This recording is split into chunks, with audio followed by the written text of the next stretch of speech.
Playboy, the famous American men's lifestyle and entertainment magazine, first published on 1st December 1953.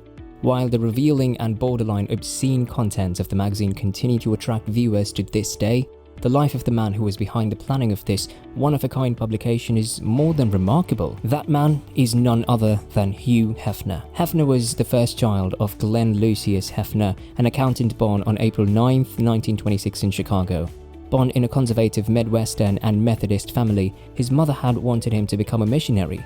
After finishing his schooling, he served in the US Army as a writer for a military newspaper between 1944 to 1946. He tried completing a degree in sociology, but had to drop out soon.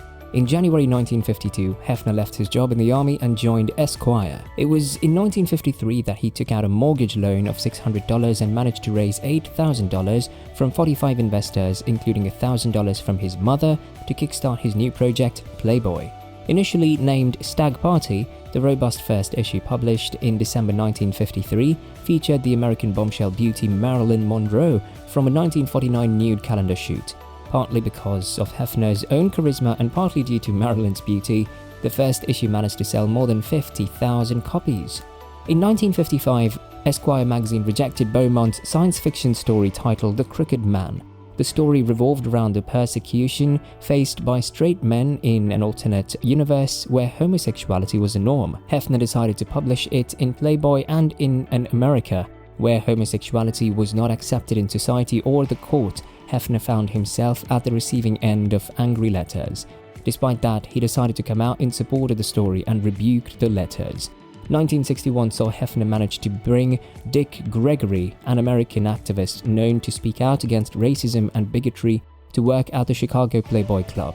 In yet another stride forward, Hefner promoted a bon vivant lifestyle in his magazine and the television shows he hosted, namely Playboy's Penthouse that aired till 1960 and Playboy After Dark that went till 1970. He also maintained the post of the Chief Creative Officer of Playboy Enterprises, the publishing wing which operated the magazine.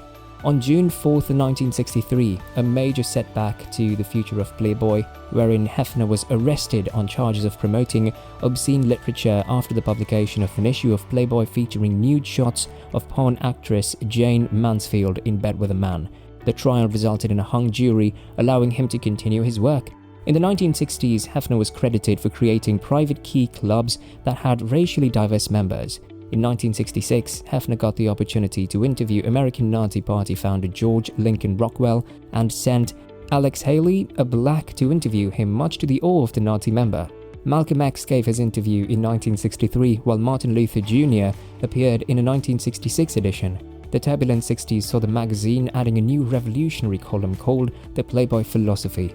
The topics included controversial topics like LGBTQ rights, women's rights, and censorship. Playboy also ranks as an early proponent of cannabis reform and provided crucial support to the National Organization for reforming the marijuana laws in 1970. In 1970, Hefner took a step against militant feminists that appeared at the time in a patriarchal society by calling them against the ideology of the romantic boy-girl society promoted by Playboy. He supervised an article against them. With his age catching up, Hefner began taking cameo roles but limited his screen time. In 1999, Hefner funded a Clara Bow documentary named Discovering the It Girl.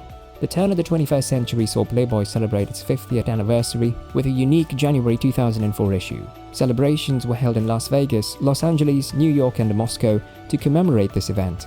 It also saw Playboy banning full frontal nudity in all of its future issues. At the time of Hefner's death in September 2017, at the age of 91, he boasted a net worth of $50 million. He had a 35% share in the Playboy brand products and complete control over its printed products.